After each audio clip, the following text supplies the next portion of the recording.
5 November हा दिवस जागतिक रंगभूमी दिन म्हणून साजरा केला जातो। याच दिवसाचं औचित्य साधून अमृत महोत्सव साजरा करणाऱ्या मुंबई मराठी साहित्य संघ या संस्थेतर्फे एका खास सोहळ्याचं आयोजन करण्यात आलं। या सोहळ्यात ज्येष्ठ रंगकर्मी भालचंद्र पेंढारकर यांनी आपल्याकडील साहित्य संघाचा ध्वनिफीत आणि चित्ररूपी इतिहास पुढच्या पिढीला अभ्यासासाठी उपलब्ध व्हावा या हेतूने शासनाकडे सुपूर्द केला।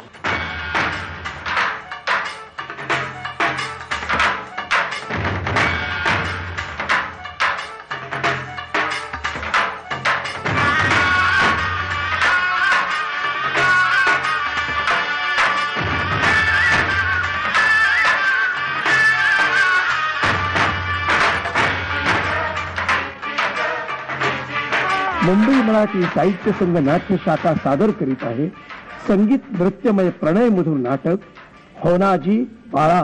त्या कळीच्या पाकळ्याचा उमलता आहे, रंगाचा छटा ठिबकता आहे, सुगंधाचा लहरी लोळता आहे। अरे ठेव कळशावर हात आणि झंझू सुरांची तारखेत आसमाना देतो।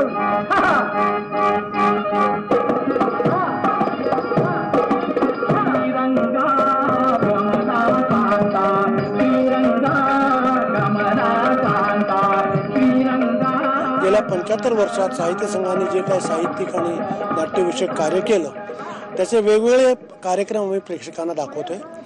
ते सर्व कार्यक्रम आम्ही मुद्दाम आवर्जून काही त्याची तिकीटं वगैरे ठेवले नाही, याचं कारण आम्हाला लोकांनी परत येऊन त्यांच्या स्मृती थोड्या चाळवाव्यात हा उद्देश होता।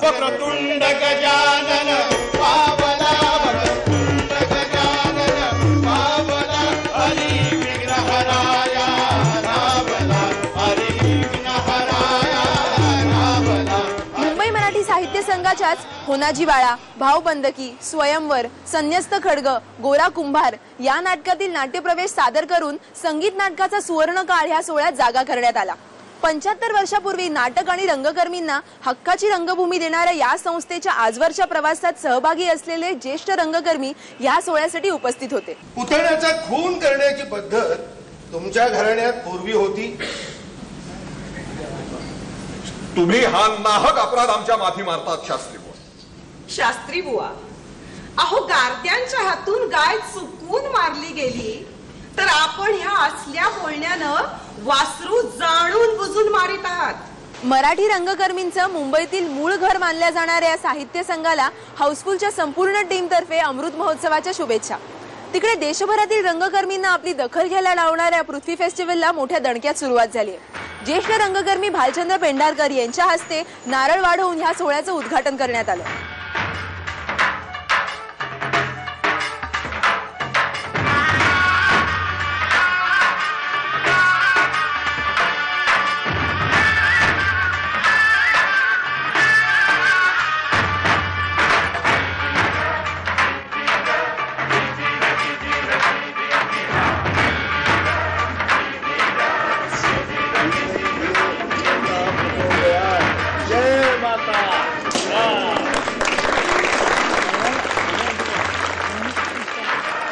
यंदाचे हे फेस्टिवल हबीब तन्वीर यांच्या स्मृतीला अर्पित करण्यात आल्यामुळे चरणदास चोर ह्या गाजलेल्या नाटकाने फेस्टिवलची सुरुवात करण्यात आली। यावेळी चित्रपट आणि नाट्यसृष्टीतील अनेक नामवंत उपस्थित होते।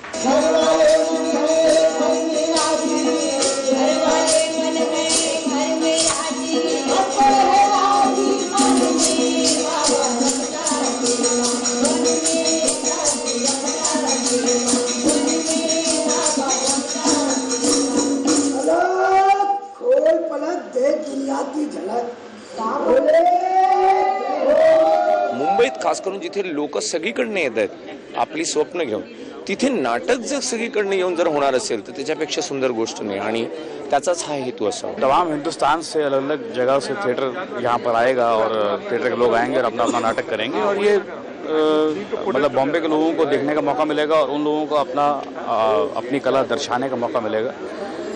तो ये hats off to the management of Prithvi. किसी भी थिएटर पर्सनालिटी के लिए Prithvi is like a temple. Mumbai में ज़्यादा लोगों को मौका नहीं मिलता देश भर में क्या हो रहा है देखने का, जानने का। इससे बड़ा अवसर हो नहीं सकता उस लिहाज से। I think Prithvi is the theatre of India today. It brings pretty much the entire country's theatre into this one festival, which is so wonderful to see. 20 November पर्यंत चालणाऱ्या या महोत्सवात गाजलेल्या संस्थांच्या नाटकांसोबत प्लॅटफॉर्म परफॉर्मन्सेस, एक्झिबिशन, चर्चा, पुस्तक प्रदर्शन अशी गजबज असणार आहे. आता या फेस्टिवलचे फक्त 5च दिवस उरलेत, तर उद्यापासून 20 तारखेपर्यंत तुम्हाला कुठली नाटकं पाहायला मिळतील हे जाणून घेण्यासाठी हे उरलेल्या नाटकांचं वेळापत्रक. सच्चे रंगकर्मी असाल तर हा फेस्टिवल चुकवू नका, हे मी तुम्हाला सांगायची गरज नाही. मलाही आता तिथे जायचंय म्हणून मी निघते. पुढच्या आठवड्यात नवीन अपडेटसह पुन्हा भेटूया. तोपर्यंत बाय बाय.